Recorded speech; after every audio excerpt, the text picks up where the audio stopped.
Hello everybody. I hope everybody's having a really good week. Man, it has been hot here in Middle Tennessee. I don't know about the rest of the country. I really haven't kept up with what's going on too much. Anyway, I hope everybody's finding a way to stay cool through all of this heat. Unfortunately, I have been, for the most part, out in the heat in a warehouse this past couple of weeks, so I thought I would give you an update on where I'm at and what's going on. And as you know, I've had a injury to my shoulder. Apparently, I've got a torn ligament in there, and the cartilage that's in the shoulder joint there has got some damage to it as well. And I'm not sure if it's the cartilage that's slipping out of place that's causing me so much intense pain, or whether it's my shoulder itself that is, because of the torn tendon, is my shoulder slipping out of joint, and that's what's causing such intense pain. I've learned a few things because of it. I went through some physical therapy, and they showed me an exercise to do with a stretch band, and I went in one morning and I had not slept all night because it hurt so bad, and really did not want to be in physical therapy to start off with. But anyway, they had me doing this sideways motion with my arm, and lo and behold, about 2 pulls with that, and whatever it was slipped back into place, and almost instantly my pain level dropped to a tolerable level. So now when it happens, before it becomes really a big issue, I can do my arm back and forth and make it pop back into where it's supposed to be. So still in some pain. It's tolerable. Mostly Tylenol is some heavy duty Tylenol taken in mega doses is kind of taking care of it where I can sleep at night. So I was supposed to go to the surgeon this past Tuesday. Today is Thursday. I was supposed to go to the surgeon, and I was literally on my way over there to the surgeon's office when somebody from his office called and said, well, the surgeon called in sick, of all things, and we need to put you off for 2 weeks. So I've been put off until the 19th to go see the surgeon to see what he's going to do about fixing the torn ligament in my, or tendon or whatever it is in my shoulder, and to see if he can do anything about the damage on that tendon. And they've got a name for that, and I can't for the life of me think of what it is. Anyway, so I'm still waiting for whatever they're going to do there.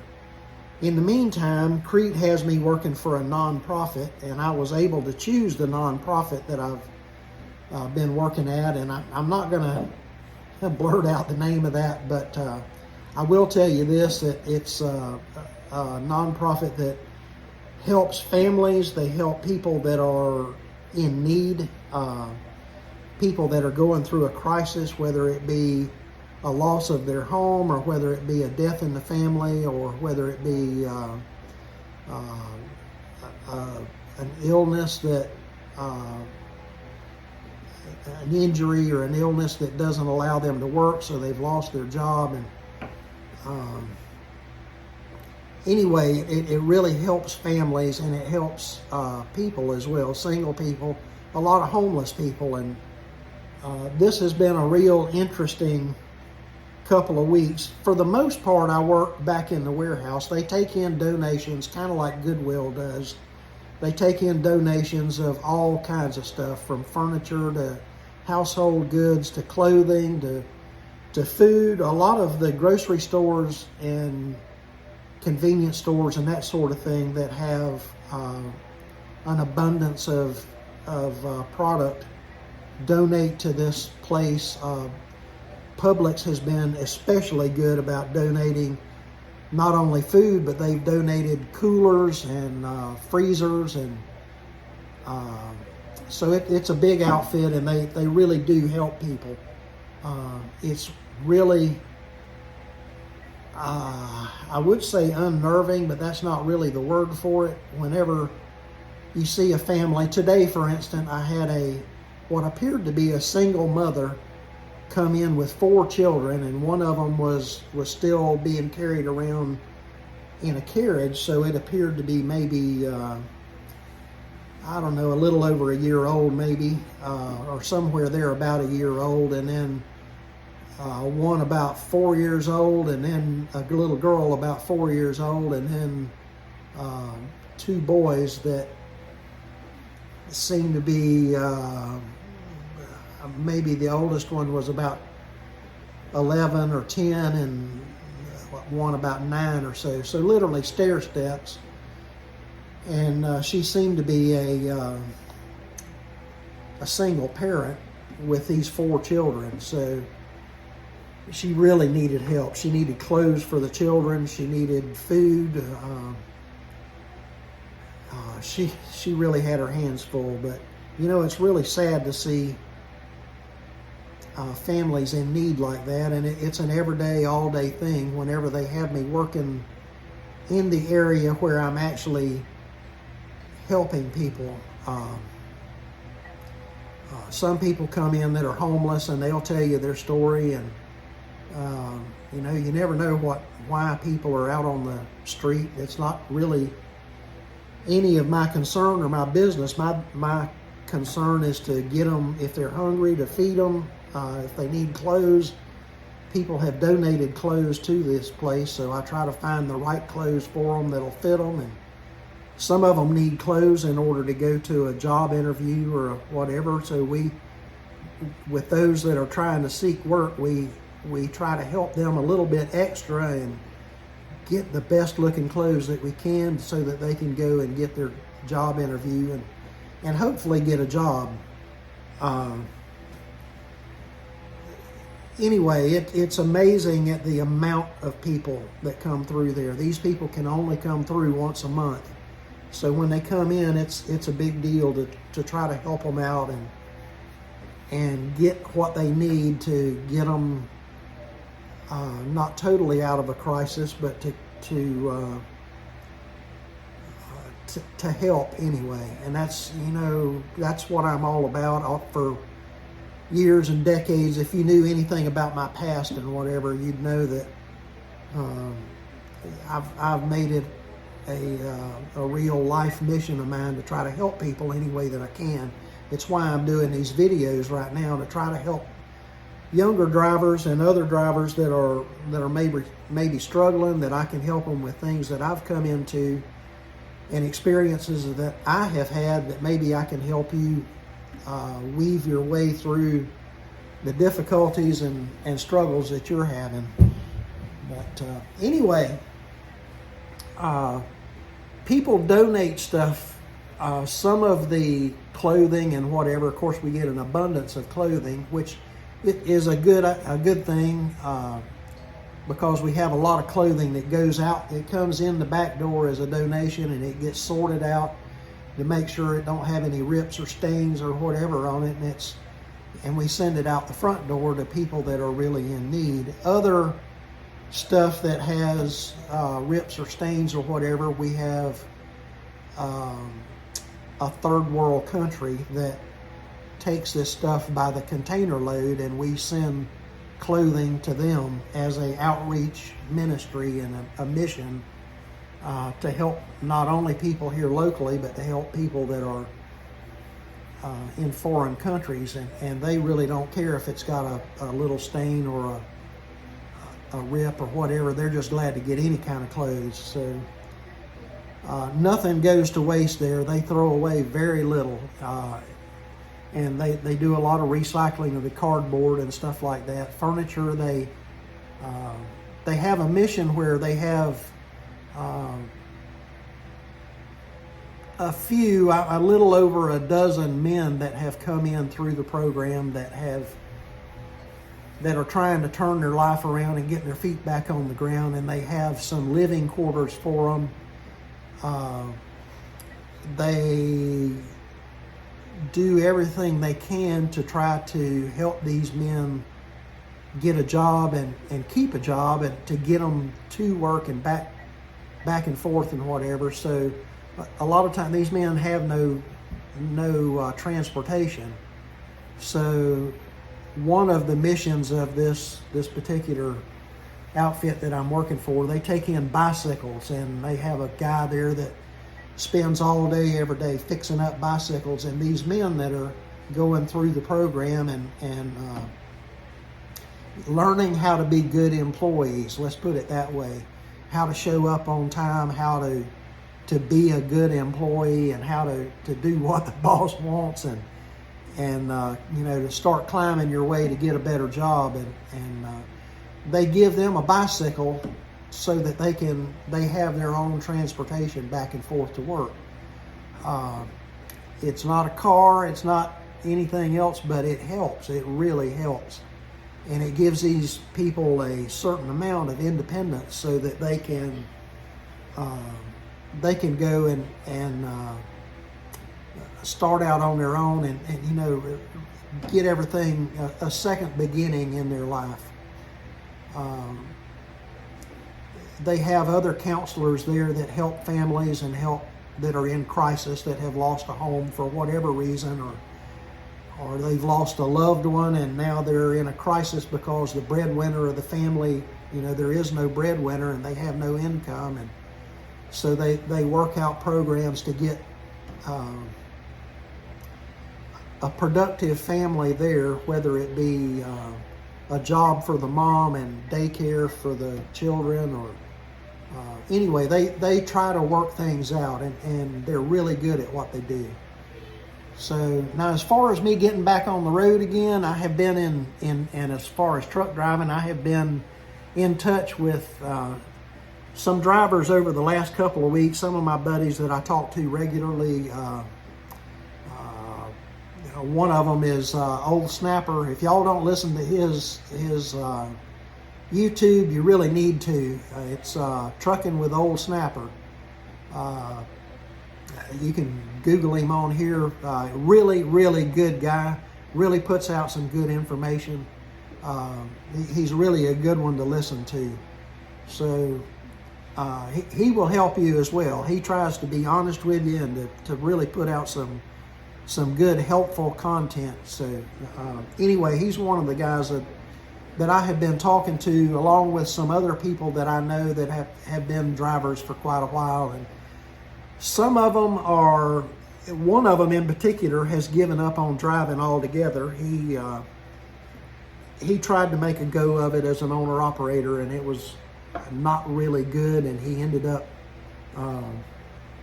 selling his truck, and he's doing something completely different right now, and he says he's going to wait on the economy to turn around before he tries to go back to trucking again, if he does. But others are seeing a lot of slowdown right now. I don't know of anybody that's overburdened with things to do. As far as loads to make and whatever, they're pretty well happy with whatever they get right now, because things are constantly on a constant downhill slide with freight. So as the economy slows down, so does the freight. So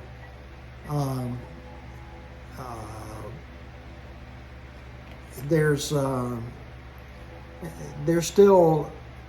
still enough to keep a man going. And some of the companies like Crete, I listen to their weekly blog that they put out, and Crete is doing okay. It's not as busy as it once was, but they're doing okay, and only because of the business that they do is mainly food and household goods and hardware and stuff that people need, whether the economy is good, bad, or indifferent. The people need those kind of things. So, and plus they contract everything is under contract. It's not a spot market. So The guys that are on the spot market are the ones that are really hurting right now. I've heard a lot of information about this new law they passed out in California. And if you listen to some of these guys, they'll make you think the end of the world is coming because of this law in California. But in reality, it's bad, but it's not that bad. And freight will still continue to come and go through California. Some guys that are native to California, they run their businesses while they're still running businesses as independent operators out of California beats me.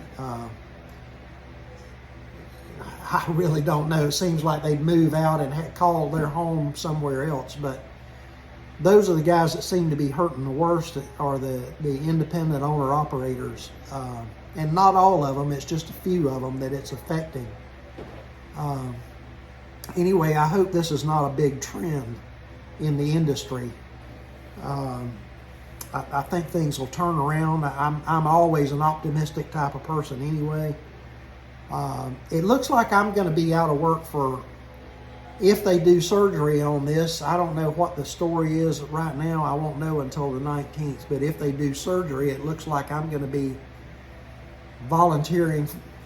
Well, I'll go through the surgery, and then when I'm able to do light duty again, I'll go back to this nonprofit and do light duty stuff. I don't do any lifting or anything, but if I do, it's nothing more than a little small box or something, something little. But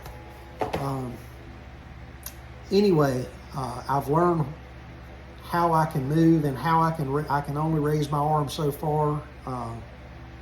So I have to be real careful. As you can tell, if you've watched my movies, I'm always moving my hands.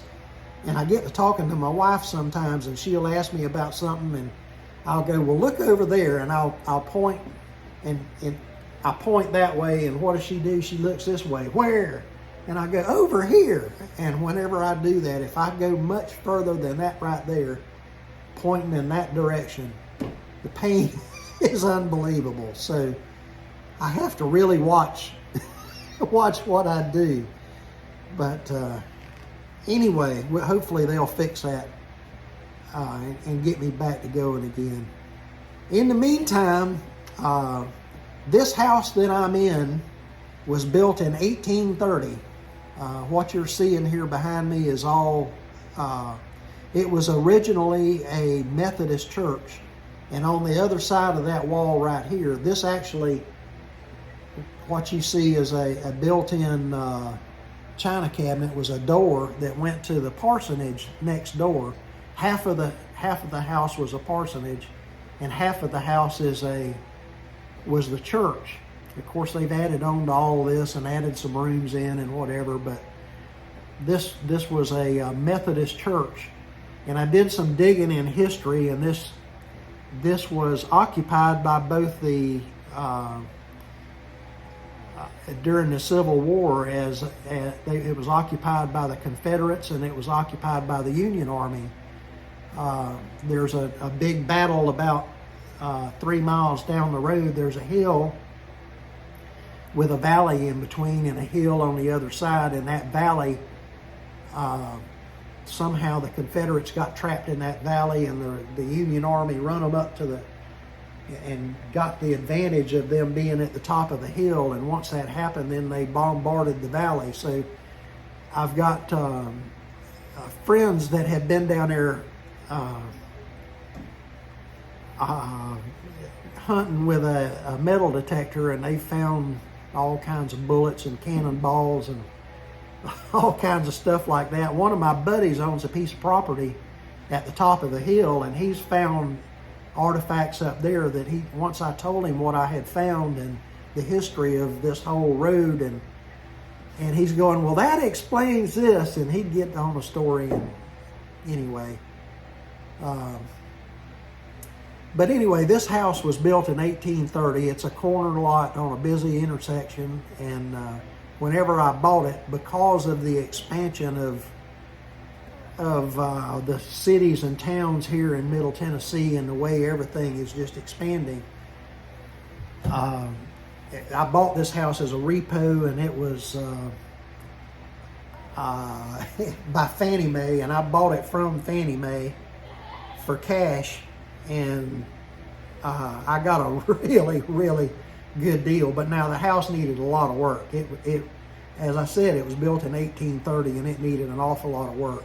Somebody had been living in it prior, so it's livable, but it needed a lot of work. I put a new roof on it and did a whole bunch of what you see here is not the way it looked whenever I came in and bought the property. But anyway, I started getting phone calls about a year ago, and it just kept getting more and more and more and more investment companies that are calling me. I guess they're finding my name and phone number through public records is all I can think of. But they keep calling me and wanting to know if I wanted to sell it. So I called a realtor friend of mine, and I put it on the market, and it's been on the market for about a year.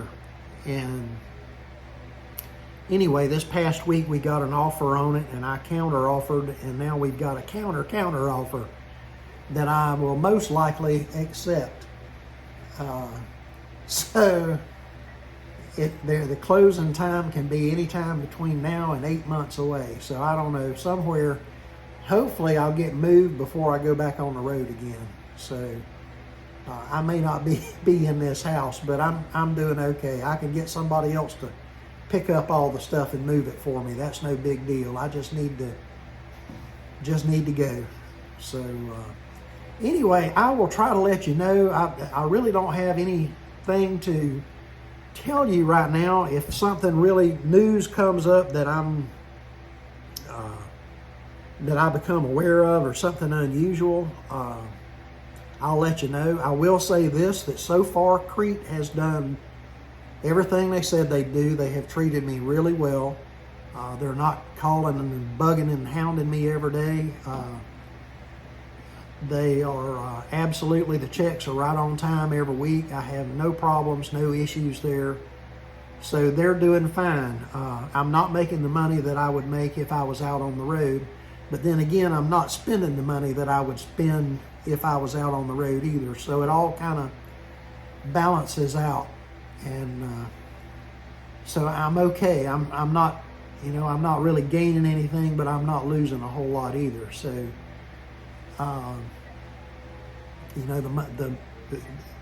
don't think that you're going to fake an injury and make money at this. You absolutely will not. So I'm not gaining anything, but I'm not losing anything either. So, but overall they're treating me real good. I have no problems. The doctors and stuff that they've sent me to have been first class. The MRI was done at a imaging center. That's all they do is MRIs, one right after the other. And so I'm okay with what they're doing as far as my health is concerned. Anyway, that's really all I have to say for today. I hope that everybody is doing well. I wish I had pictures of something out on the road to show you, but I really don't at this point. So anyway, I hope everybody stays safe and stays cool in this heat. Please don't, where my wife works, they've had, I think, 4 people now that have, in the past week, that have passed out from